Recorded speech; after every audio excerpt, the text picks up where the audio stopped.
কৃষক বাঁচবে না, তাহলে এই দেশ বাঁচবে কেমন করে? তোমার জমিতে কত সুন্দর ফুলকপি ধরেছে।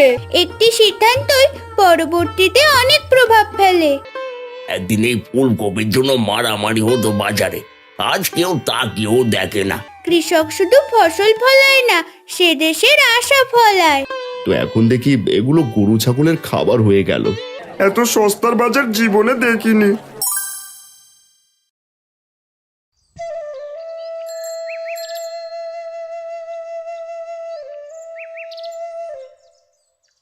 দেখেছো মালতী, মাটি এবারে যেন নিজের বুক খুলে দিয়েছে। আমাদের খেতে ফুলকপি এমন হয়েছে চোখ ফেরানো যায় না। মনে হচ্ছে বছরটা আমাদের জন্য ভালোই যাবে। হ্যাঁ গো, তুমি তো পরিশ্রমও করেছো অনেক। এবার সবার সবজির ফলন হয়েছে অনেক বেশি। মানুষ কারটা ছেড়ে কারটা কিনবে বলো তো? শুনেছি বাজারে দাম একটু পড়ে গেছে। দাম কমে গেছে? এরকম ফলন তো বহুদিনে পাইনি। বেশি ফলন মানেই কম দাম, এই কথাটা এখন আর শুনতে ইচ্ছে করে না। তুমি শুধু তোমার ফুলকপি খেতেই দেখো, বাজারের দিকে না তাকালে চলবে? আমি বাজারে যাদের দেখি সবাই বলে ফুলকপি এখন হাতের নাগালের জিনিস। দাদা, আমি কাল হাটে গেছিলাম, এক বস্তা সবজি নিয়ে গেছিলাম। ফেরার পথে অর্ধেকও বিক্রি হলো না। দাম এমন যে শ্রমের দামটা ওঠে না। এটা যদি সত্যি হয়, তাহলে আমাদের ঘরে যা আশার আলো জ্বলছিল তা নিভে যাবে। তবু এখনো আশা ছাড়ছি না। বাবা, তুমি চিন্তা করো না, আগে বাজারে যাও, পরিস্থিতি দেখে আসো। তেমন হলে সবজি বিক্রির অন্য কোনো উপায় ভাবতে হবে আমাদের।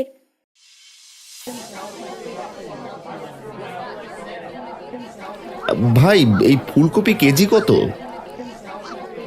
আজ 5 টাকা দরে দিচ্ছি ভাই। গত বছর 50 টাকায় বিক্রি করেছিলাম। আজ হাতের সামনে পড়ে আছে, কেউ কিনতেও চায় না। 5 টাকা? এ তো কৃষকদের ঘামের দামও না। লাভ তো দূরে থাকে, এবার দেখছি খরচের এক কোনো তুলতে পারবো না। আমাদের যে না খেয়ে মরতে হবে। আমি সকাল থেকে দাঁড়িয়ে আছি, সবার দোকানে পাহাড়ের মতো স্তূপ করা সবজি। এত সবজির যোগান যে ক্রেতারা কিনে শেষ করতে পারছে না। কাঠটা ছেড়ে কাঠটা নেবে, এত সস্তার বাজার জীবনে দেখিনি। কৃষকের ভাগ্য কেমন দেখো, বেশি ফলন হলেও ক্ষতি, কম ফলন হলেও ক্ষতি, মাঝামাঝি বললেই যেন সোনার দানা। ঠিক বলেছিস তুই। গত বছর ফুলকপি কম ছিল, তখন ভালো দামে বিক্রি করেছিলাম। এবারে পরিশ্রম বেশি করেছি, কিন্তু লাভ নেই।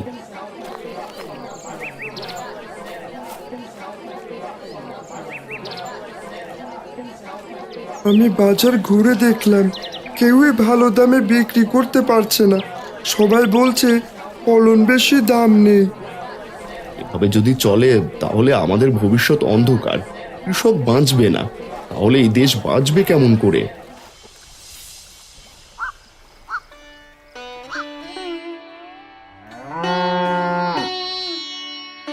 দেখ গদাই, যেই সবজিটার জন্য আমি কষ্ট করেছিলাম, সেই সবজি এখন গরুর মুখে।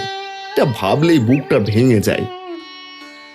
তুমি ঠিকই বলেছ দাদা, আসার সময় দেখে এলাম প্রায় অনেকগুলো ফুলকপি মাটিতে পড়ে নষ্ট হয়েছে, অথচ নেওয়ার লোকই নেই। কেউ 1-2 টাকায় ছেড়ে দিচ্ছে। আমি ভেবেছিলাম এই ফুলকপি বিক্রি করে মেয়ের জন্য শীতের পোশাক আনবো, তো এখন দেখি এগুলো গরু ছাগলের খাবার হয়ে গেল। একদিন এই ফুলকপির জন্য মারামারি হতো বাজারে, আজ কেউ তাকিয়েও দেখে না।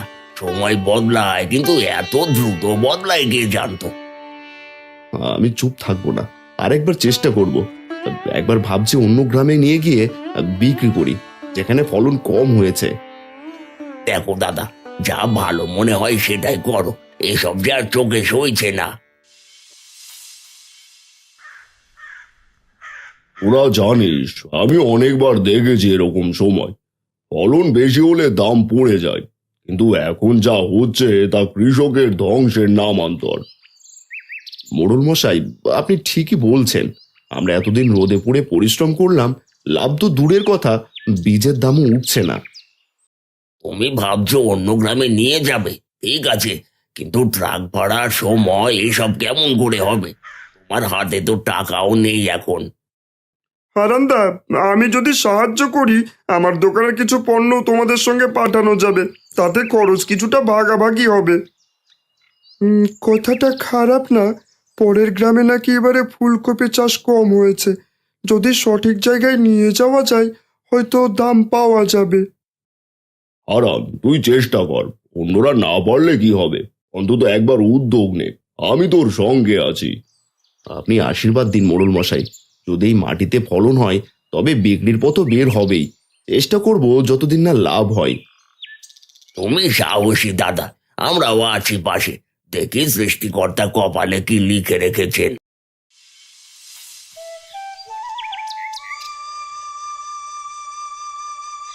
তাড়াতাড়ি কর গদাই, সূর্য উঠলে রাস্তায় ভিড় হয়ে যাবে, যতটা সম্ভব আগে হাটে পৌঁছতে হবে। দাদা, কিন্তু এই ট্রাক ভাড়াই দুশ্চিন্তা। অর্ধেক ফুলকপি যদি বিক্রি না হয় তাহলে সব ঘাড়ে পড়বে। আরে ভয় পাস না তুই, যদি মনে করিস হবে না তাহলে কিছুই হবে না। সৃষ্টিকর্তা আছেন, তিনি ঠিক একটা ব্যবস্থা করে দেবেন।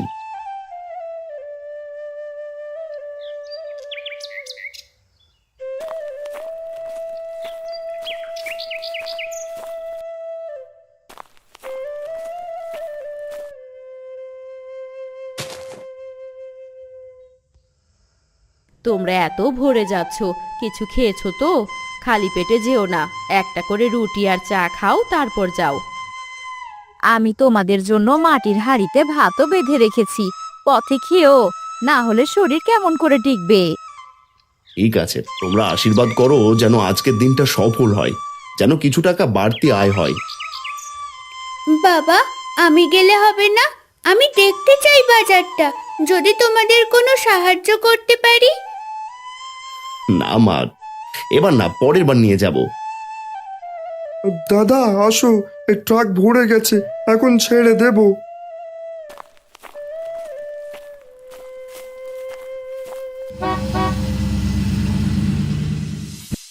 কি গো দোকানি, তুমি যাওনি পাশের গায়ে ফুলকপি নিয়ে? না গো হারুদা, হারন্দা কেমন বিক্রি করে আসার পর আগে শুনি, তারপর চিন্তা ভাবনা করব। ঠিক কথাই বলেছ, একসাথে সবাই গেলে যদি আবার লস হয় সবাই একদম মারা পড়বে। যাই গো দোকানি।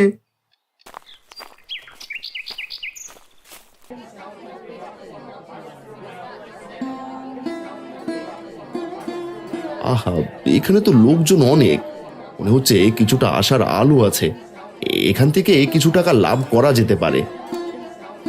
দাম একটু ভালো, তবে এখানে ফুলকপি ভরপুর, বিক্রি হবে কিনা বলা মুশকিল।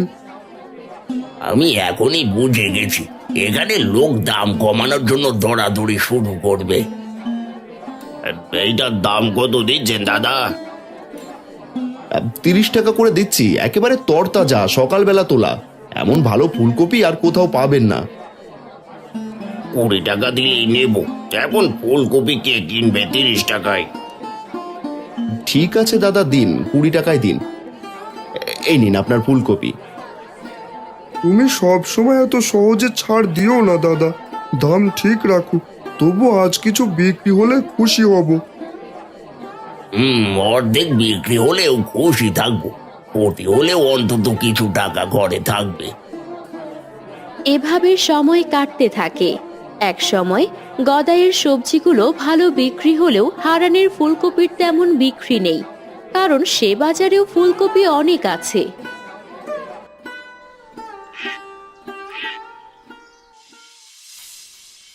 সব বিক্রি হলো না, কিন্তু যা হলো তাও কম না, অন্তত ট্রাক ভাড়াটা উঠে গেছে। কি বলিস গদাই? আগের থেকে তো ভালোই, অন্তত আমরা পরিশ্রম করে কিছু ফেরত আনতে পারছি। কৃষকের আশা তো ছোট ছোট জিনিসেই টিকে থাকে, একটু দাম পেলে আমরা যেন পাহাড় পেয়ে যাই। তবুও আমি খুশি, আজ মানুষদের চোখে কৃতজ্ঞতা দেখেছি, তারা বলল তোমাদের ফুলকপি টাটকা এবং ভালো, এই কথাটাই বড় পুরস্কার। ঠিক বলেছ দাদা, টাকা কম পেলেও সম্মান পেলে মন ভরে যায়।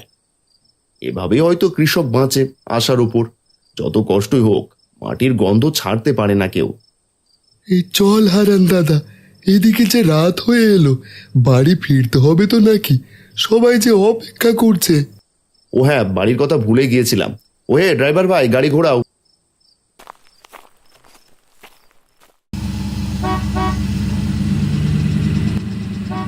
ওরা ফিরছে মনে হয়।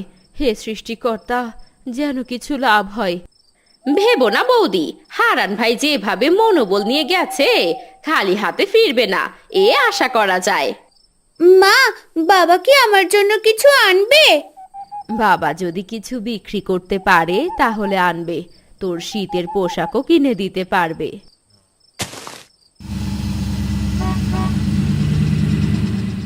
মালতী, বাজারটা নতুন জায়গা ছিল, সব বিক্রি হয়নি, কিন্তু কিছুটা লাভ হয়েছে। ট্রাক ভাড়া উঠেছে, আর কিছু টাকা হাতে আছে। সেটাই তো বড় কথা। এতদিন তো লাভের কোনো আশাই ছিল না। যা পেয়েছো তাতেই আমরা খুশি। কোনো রকমে খেয়ে পড়ে বাঁচতে পারলেই হয়। ঠিক বলেছ বৌদি, ভাইয়ের পরিশ্রম বৃথা যায়নি, দুজনেরই মোটামুটি লাভ হয়েছে। বাবা, তুমি জিতেছো, আমাদের ক্ষেতের ফুলকপি বিক্রি হয়েছে। কি মজা, কি মজা! যে তাহারা বড় কথা নয় রে মা, চেষ্টা করাটাই আসল জিনিস। এই যে মহেশ, তোর টাকাটা নে তো দেখি। রাত হয়ে এলো, বাড়ি যা। ধন্যবাদ দাদা। গদাইদা, চলো একসাথে যাওয়া যাক।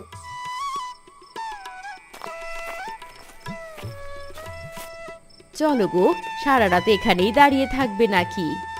হ্যাঁ চলো, অনেকদিন পর এত কষ্টের পরে দুটো টাকার মুখ দেখেছি। তো খুশি তো থামছেই না, এভাবেই আপাতত চলতে হবে আমাদের।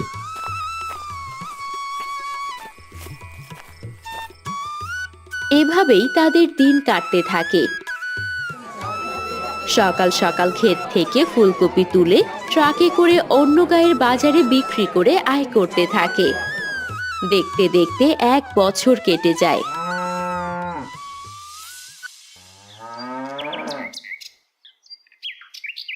ভাই, তুমি কি আবার ফুলকপি চাষ করছো দাদা? দোকানি বললো তুমি এবারও ফুলকপির বীজ কিনে এনেছো। হ্যাঁ করছি, মাটিকে ফেলে রাখলে সেও রাগ করে, ফলন দেবে না পরে। কিন্তু সবাই তো বলছে এবার ফুলকপির দাম হবে না। আগের বছর তো আমরা ক্ষতি করলাম। আমি তো বাপু এবার বেগুন চাষ করব, আগের বারের বাজার ভালো ছিল। তাই তো সবাই তাই ভাবছে।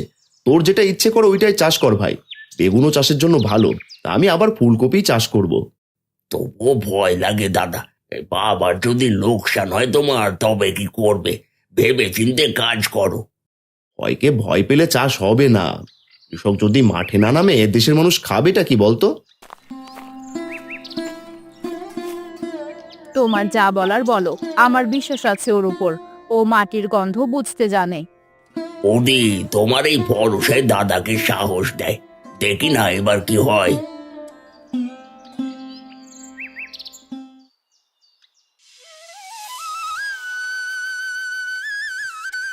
হারান ভাই, তুমি তো এবার একাই ফুলকপি চাষ করেছো। আগের বার যা লোকসান গেল, তারপর আবার ফুলকপি। লোকজন তো তোমায় পাগল বলছে গো। কোথাও শুনেছিলাম হয়তো পাগলরাই নাকি পৃথিবী বদলায়, তাই না হারু?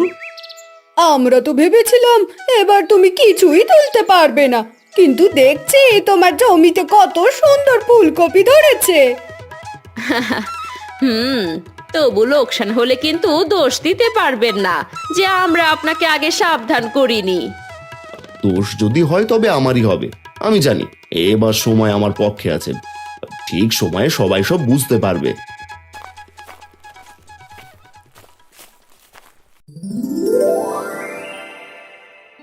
দাদা, তোমার ক্ষেতের ফুলকপি দেখছি অনেক বড় হয়ে গেছে। কেন আজ বাজারে দেখে এলাম, কোথাও কোনো ফুলকপি নেই। সব ক্রেতা ফুলকপি চাচ্ছে, কিন্তু কেউ দিতেই পারছে না। আমি জানতাম এমনটাই হবে, যেমনটা আশা করেছিলাম তাই হয়েছে। কাল আমি আমার ক্ষেতের ফুলকপি নিয়ে হাটে যাব। আগের বারের মতো আশা করি অন্য গায়ে যেতে হবে না। তাহলে তুমি ঠিকই ভেবেছিলে গো, এবারে নিশ্চয়ই সৃষ্টিকর্তা তোমার পরিশ্রমের ফল দেবেন। তাই তো দেখছি গো বৌদি। ভাই, এত সুন্দর ফুলকপি অনেকদিন দেখি নাই। কত দাম নিচ্ছেন? 70 টাকা দরে দিচ্ছি। আগের বছরের মতো সস্তা না, কিন্তু এবারেও জিনিসের মান ভালো। ঠিকই বলেছেন, একদম টাটকা, ক্ষেতের গন্ধও আছে, কিন্তু তাই বলে এত দাম? এ তো একেবারে সোনার দাম চাইছেন দাদা। কেন নয়, আগেরবার ফলন অনেক বেশি ছিল, তাই আপনারা কৃষকদের ন্যায্য দাম দেননি, কম দিয়েছেন।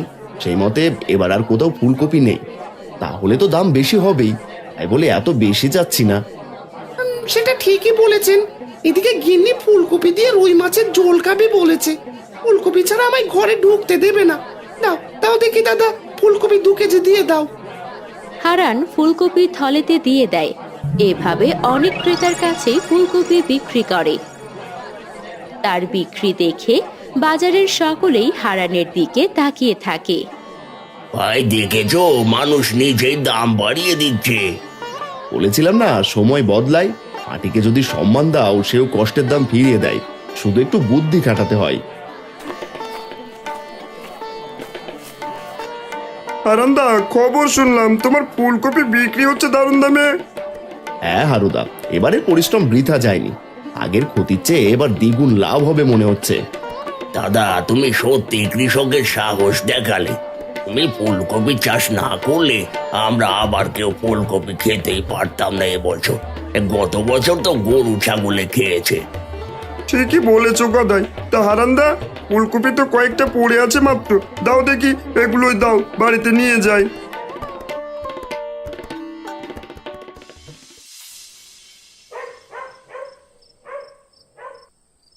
তিন্নিমা, কই রে?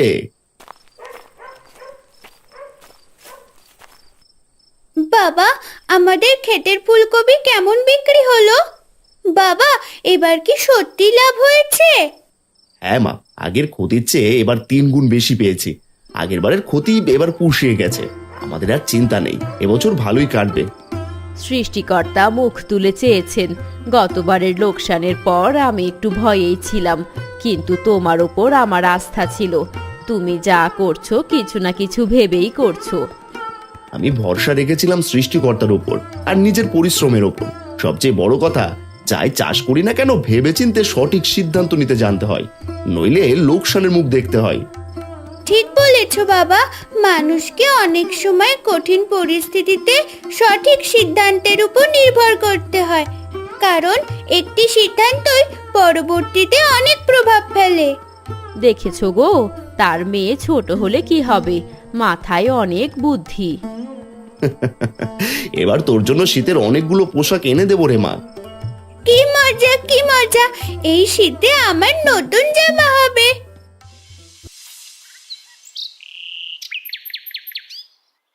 হারান, তোর বুদ্ধিতে গ্রামের মুখ রক্ষা হয়েছে। এবছর তুই অনেক লাভ করেছিস ফুলকপি চাষ করে। তুই এখন বল, আগামী বছরে কিভাবে সবাই মিলে কাজ করবি? এবছর আমি একা বেশি লাভ করেছি, কিন্তু পরের বছর সবাই মিলে লাভ করতে পারি। সবাই মিলে কাজ করলে কাজটা বড় হয়। এবার ভাবছি প্রত্যেকে কিছু না কিছু আলাদা আলাদা ফসল চাষ করব, যেন বাজারের ভারসাম্য থাকে, যেন কোনোটার অভাব না পড়ে। আলাদা ফসল মানে কেউ ফুলকপি, কেউ বাঁধাকপি, কেউ টমেটো, তাই তো দাদা? হ্যাঁ, এতে করে ফলন বেশি হলেও দাম ঠিক থাকবে। এক একজনের কাছে এক এক ফসল থাকবে, বাজারে ভারসাম্য থাকবে, এতে কেউ পুরোপুরি ক্ষতিগ্রস্ত হবে না। ঠিক বলেছো দাদা। আগের মতো সবাই যদি একসাথে একই ফসল করে, তবে আবার সেই সস্তা বাজার ফিরে আসবে আর সবার লোকসান হবে। এটা একদম সঠিক পদ্ধতি। তোরা এভাবেই চাষ করবি, যাতে সবারই লাভ থাকে, কাউকে যেন ক্ষতিগ্রস্ত নাও হতে হয়। গ্রামের লোক একসাথে হলে মাটির শক্তি 10 গুণ হয়। মাটির প্রতি ভালোবাসা, ধৈর্য আর বিশ্বাস থাকলে সময়ের সাথে সব ক্ষতি পুষিয়ে যায়। কৃষক শুধু ফসল ফলায় না, সে দেশের আশা ফলায়। তোর মেয়ে একদম ঠিক কথা বলেছে রে হারান। একটা কথা বলতেই তো ভুলে গেছি মোড়ল মশাই, তিনি কিন্তু আমায় সাহস দিয়ে গেছে সব সময়। আমার মেয়ে ছোট হলে কি হবে, বেশ বুদ্ধিমতী।